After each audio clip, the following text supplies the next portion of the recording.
In this video, I'll show you how to set a static IP address on your iPhone in just a few simple steps.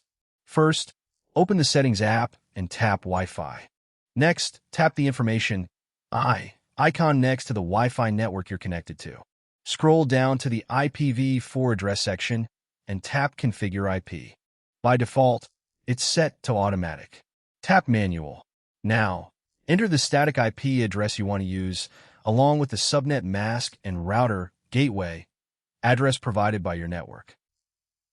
Once you've entered all the required information, tap Save.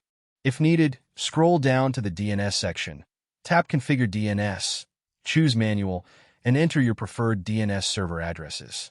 For Google DNS 8.8.8.8 and Cloudflare DNS 1.1.1.1. Once you've entered DNS server, tap Save. That's it. You've successfully assigned a static IP address to your iPhone. If you found this tutorial helpful, don't forget to like, share, and subscribe for more tech tips. Thanks for watching.